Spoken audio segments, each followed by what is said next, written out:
ولا قوة إلا بالله العلي العظيم أعوذ بالله من الشيطان الرجيم بسم الله الرحمن الرحيم الحمد لله رب العالمين والصلاة والسلام على محمد وآله الطيبين الطاهرين واللعنة الدائمة على أعدائهم أجمعين۔ محترم ناظرین کرام، السلام علیکم ورحمۃ اللہ وبرکاتہ۔ ایک مرتبہ پھر آپ تمامی حضرات کی بارگاہ میں حسن اخلاق کے عنوان سے سلسلہ لے کر حاضر ہوئے ہیں۔ آپ حضرات کی خدمت میں ابھی تک جو میں نے باتیں عرض کی وہ چند حدیث جو ائمہ علیہ الصلوۃ والسلام سے وارد ہوئی ہیں، اور جن میں ہم نے اس بات کو ملاحظہ کیا کہ اخلاق کا ہماری زندگی پر اور ہمارے اعمال اور ہمارے رہن سہن پر کتنا بڑا اثر ہوتا ہے۔ محترم ناظرین، آج کی بھی اگر ہم ایک حدیث آپ کے سامنے بیان کریں اور ایک حدیث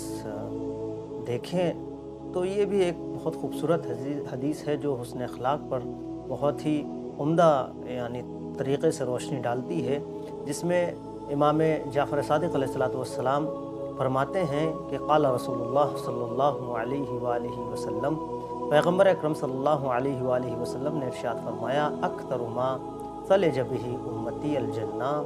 یعنی میری امت کے لوگوں میں زیادہ تر وہ لوگ کہ جس کی بنا پر جنت میں جانے سے راضی ہوں گے اور جس کی بنا پر جنت ان کو ملے گی اور جنت میں اطمینان ہوگا، وہ لوگ جو ہوں گے وہ اکثریت ان میں کس کی ہوگی اور جس کی وجہ سے ہوگا، وہ دو چیزیں ہیں جس کی وجہ سے یہ اطمینان حاصل ہوگا ہماری امت کے لوگوں کو۔ فرماتے ہیں تقوی اللہ و حسن الخلق، دو چیزیں ہیں، ایک تقوی الہی ہے اور ایک حسن اخلاق ہے، ایک اچھا اخلاق ہے۔ محترم ناظرین، ہماری زندگی کا مقصد صرف اور صرف یہ نہیں ہونا چاہیے کہ ہم صرف اپنی زندگی کو دیکھیں اور باقی اطراف سے چشم پوشی کر لیں، نہیں، بلکہ حسن اخلاق کا ایک بہت بڑا تقاضا جو روایات میں ہے، اور حسن اخلاق کا ابرز ترین مورد وہ ہے کہ جہاں پر روایات میں ہمارے پڑوسیوں کے بارے میں یہ بات کہی گئی کہ اگر آپ ہیں، حتیٰ کہ پڑوسی کوئی بھی ہو، خواہ وہ مسلم ہو یا مسلمان نہ ہو، وہ اسلام سے تعلق رکھتا ہو یا دوسرے دین پر ہو، لیکن اگر ہمارا پڑوسی ہے تو اس کے سلسلے سے بھی روایات موجود ہیں کہ ہماری ذات سے اس کو کوئی تکلیف نہیں ہونی چاہیے، بلکہ روایات میں جو موجود ہے وہ یہ ہے کہ آپ کوئی ایسا کام نہ کریں کہ جس کی وجہ سے پڑوسی کو کوئی دقت، کوئی پریشانی ہو، اور ایسا بھی نہ ہو کہ ہم باقاعدہ طور پر اپنی زندگی میں اتنے مصروف ہو جائیں اور کھانے پینے میں اتنے مگن ہو جائیں کہ اور پڑوسی بھوکا رہے، ایسا بھی نہیں ہونا چاہیے۔ یہ روایت میں سختی سے اس طرف اشارہ کیا گیا، بلکہ بعض روایات میں اصحاب فرماتے ہیں کہ پیغمبر نے اتنی شدت سے جیران اور پڑوسیوں کے حق کے بارے میں بات کی ہے کہ کبھی کبھی ہمیں محسوس ہوتا تھا کہ کہیں پیغمبر اکرم پڑوسیوں کو میراث میں حقدار نہ بنا دیں۔ یعنی آپ اس جملے پہ غور کریں کہ یعنی اصحاب فرماتے ہیں کہ کہیں پڑوسیوں کو پیغمبر میراث کا حقدار نہ بنا دیں، یعنی اتنی شدت پیغمبر اپنے کلام میں، اپنی احادیث میں، اپنے بیان میں پڑوسیوں کے سلسلے سے فرماتے تھے۔ کیوں؟ کیونکہ یہ ایک حسن خلق ہے، یہ ایک اچھے اخلاق والے کی ذمہ داری ہے کہ اس کا پڑوسی اس کے جانب سے مطمئن رہے، ناراض نہ ہو، کوئی دقت نہ ہو، اسے کوئی پریشانی نہ ہو، اور وہ کسی قسم کی شکایت اس کی جانب سے نہ پائے۔ یہ ایک مورد ہے، اور واقعاً میں نے جیسے کہ ابتدا میں آپ کے سامنے حدیث پیش کی کہ جنت میں جو اطمینان لوگوں کو حاصل ہوگا، پیغمبر فرماتے ہیں وہ صرف دو چیزوں سے، ایک تقوی الہی سے اور ایک حسن اخلاق سے۔ بلکہ ایک مقام پر امام جعفر صادق علیہ السلام فرماتے ہیں کہ ان الخلق یمیت الخطیہ، اچھا اخلاق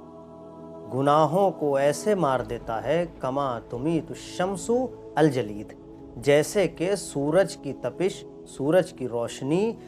اس پانی کو جو تھوڑا سا ہلکا سا جم جاتا ہے، برف کے مانند ہلکا ہلکا ہونے لگتا ہے، اس پانی کو بالکل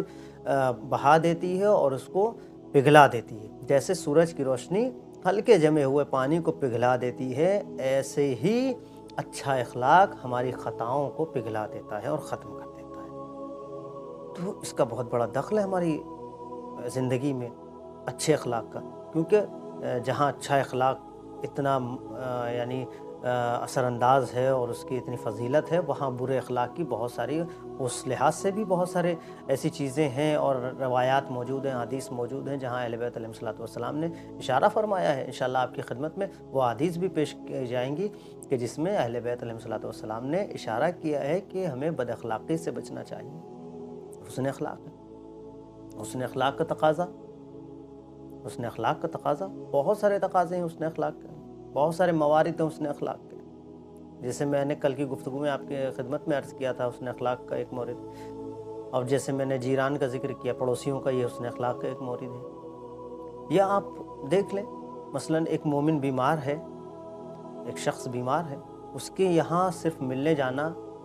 اس کی تیمارداری کے لیے جانا، اس کے احوال پرسی کے لیے جانا، اس کے پاس پہنچنا، اس کو دیکھنے کے لیے، بلکہ روایات میں ہے کہ جب کسی مریض کے پاس جائیں تو اس کا ہاتھ پکڑ کر اپنے ہاتھ میں اس طریقے سے ہاتھ میں ہاتھ پکڑے تاکہ اس کو اطمینان حاصل ہو، ہاتھ میں ہاتھ پکڑے، یعنی ایک تسلی کا طریقہ ہے، یعنی کہ ہم کیوں جا رہے ہیں، کیا ہمیں اس سے ملنے سے کچھ حاصل ہو رہا ہے؟ نہیں، کچھ حاصل نہیں ہے، لیکن چونکہ اہل بیت علیہ الصلوۃ والسلام نے ایک اچھے اخلاق کی طرف اشارہ کرتے ہوئے اور اس کا مورد بیان کرتے ہوئے فرمایا ہے کہ تمہارے لیے یہ بھی ایک اچھے اخلاق میں سے ہے کہ تم کوئی اگر مریض ہو جائے تو تم اس کی تیمارداری کے لیے جاؤ، اس کی احوال پرسی کے لیے جاؤ۔ یہ ہمارا فرض ہے، بلکہ جہاں امام زین العابدین علیہ السلام نے بہت سارے حقوق گنائے ہیں جو مومن کا مومن پہ ہے، ان میں سے ایک حق یہ ہے، ان میں سے ایک حق مومن کا مومن پہ یہ ہے کہ اگر وہ بیمار ہو جائے تو اس کی تیمارداری کے لیے جائے۔ تو یہ مومن کا مومن پہ حق بھی ہے، اور ظاہر حق کے ساتھ ساتھ یہ ایک حسن اخلاق کا مورد ہے، مصداق ہے، یہ بھی ایک حسن اخلاق ہے۔ ہمارا کسی کے پاس جانا، اور اس سے نہ جانے کتنی چیزیں وابستہ ہیں اور بہت ساری چیزیں حل ہو جاتی ہیں۔ وہ ہمارے بچپن کا پڑھا ہوا واقعہ کتابوں میں، پیغمبر صرف تیمارداری کے لیے گئے تھے، باقی پیغمبر نے کچھ نہیں کیا، لیکن وہ ضعیفہ دائرہ اسلام میں آ گئی۔ تو یہ پیغمبر کا اخلاق تھا، صرف کیوں؟ صرف اس لیے کہ ہم جس کے ساتھ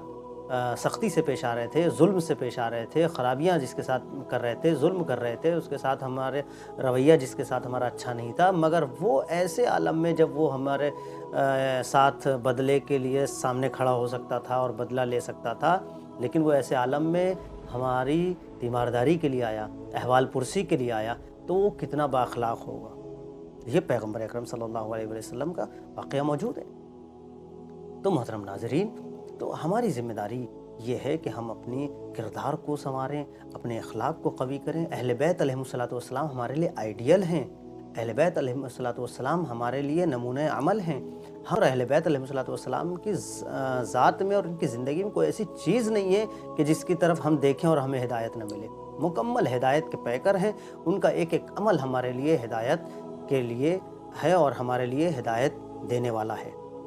محترم ناظرین، آج کی گفتگو انشاءاللہ یہیں تک ہے، انشاءاللہ کل اس کے آگے گفتگو آپ کے سامنے پیش کریں گے۔ تب تک کے لیے آپ کی خدمت سے وداع چاہتے ہیں۔ السلام علیکم ورحمۃ اللہ وبرکاتہ۔